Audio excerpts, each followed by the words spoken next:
Size na ng hapon, galing kami sa ibang service sa Parañaque at saka sa Bacoor.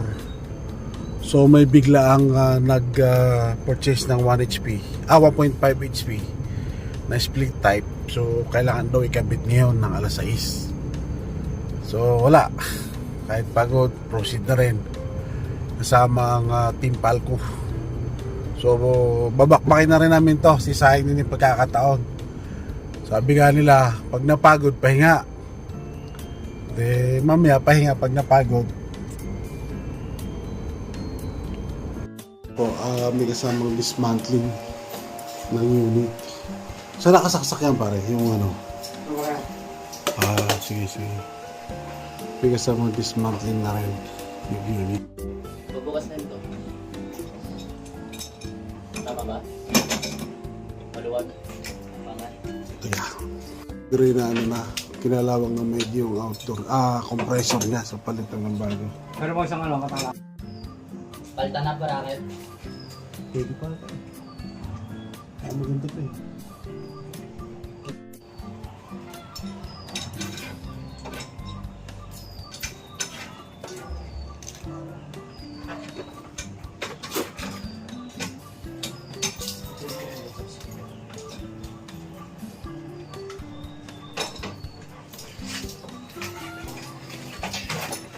Ano ba inaan ni John?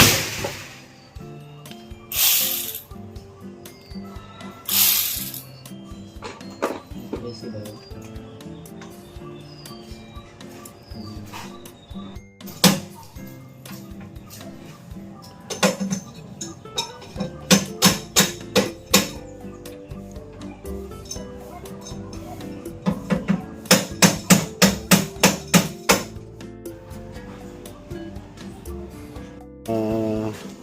Ibang materials natin for new aircon.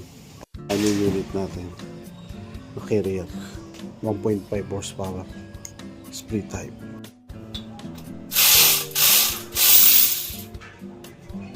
Kailangan yung din mo hindi yung parang kang malulustrid dyan. Alam ba din, pinaliwa mo pa. Malaking bagay talaga pag may mga gamit kayong special tools, mabilis yung trabaho.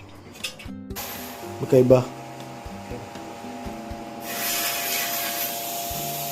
Ang sentro naman ito. Yan yung lumang evaporator na binaklas.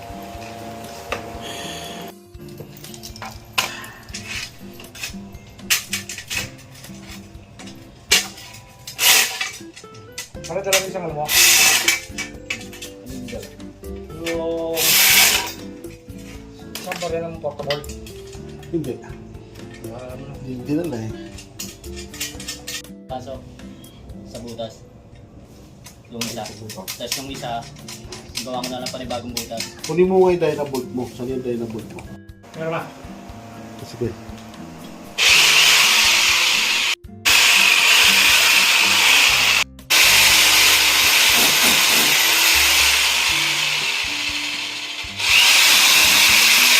Hop! Sobrang load.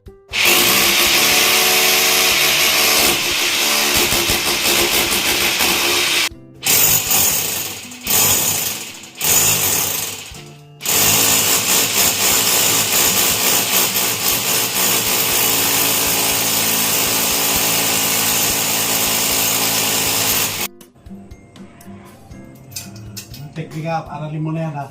Kasi kailangan mo may lubog yung para pag pihit mo, pupunta siya, bubuka. Ito din dyan ngayon na...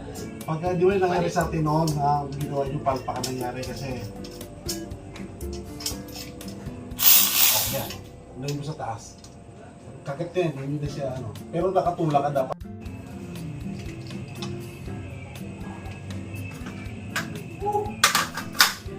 Hindi mo tuloy sa taas. Ikaw wala. Sa gitna mo na mo. Saan mo, umita mo na yun. Nakabit na po natin ngayon yung indoor type, indoor niya. Siguro, tama-tama sa slide niya yun yung niyan. Okay. Yung dati kasi yung baba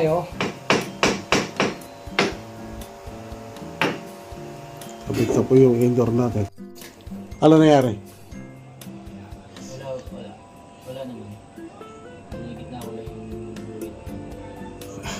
Alam mo ito, ganyan na posisyon mo. Oy, tingnan mo ako. Ito, pwede mong pantulak dyan sa ano. Subukan mo. Yan, tulak mo sa dibdib mo.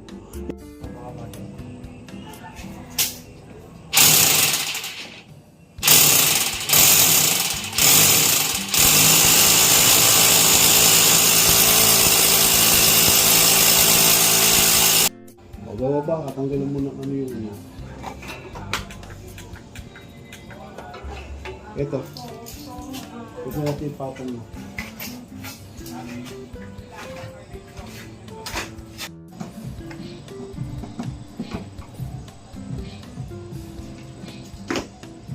Kapito, tanggalin mo yan. Siguro ka pinta. Oo. So, Sinagad ko na nga sila, pati na kahit hindi ko yung ano. 3, 4. Repeat, Yung talaga. fit yan, no? Sobra pa ano yung fit ko rin.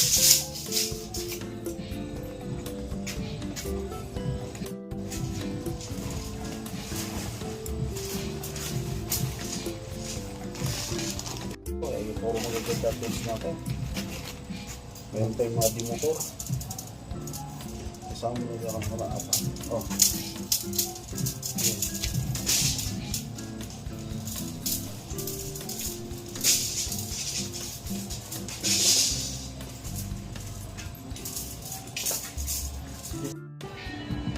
Ilang?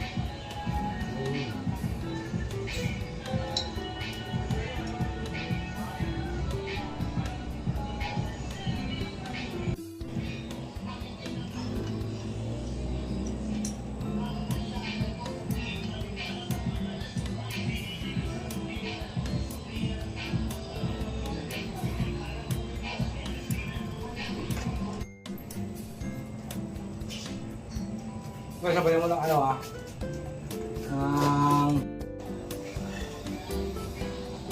Sakli.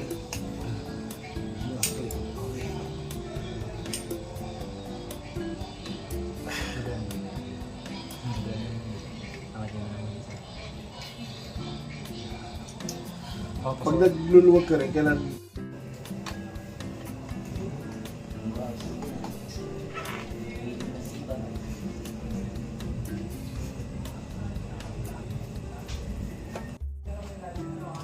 ilalim yung ano, drain. So ilalim yung drain. Ila. Boy, hila boy. Yung drain baka ano. Ano? Tulak pa, tapos sige okay na. Ayan o, dito ka ilalim. Yan, sa ilalim dito. Ano. So, connection na po tayo ngayon. Ano, indoor and outdoor. Clearing na po tayo mga kapatid.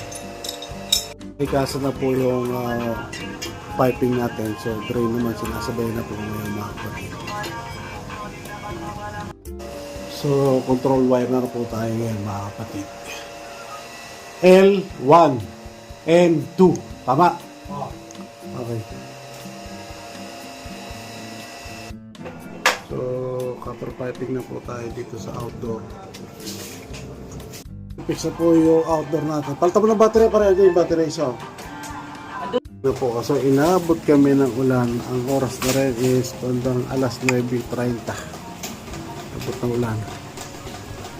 Ayan, naka-flare na po tayo. Ayan, ganda na rin ang flaring natin. So, backing na po tayo ngayon mga kapatid. After that, starting na po tayo.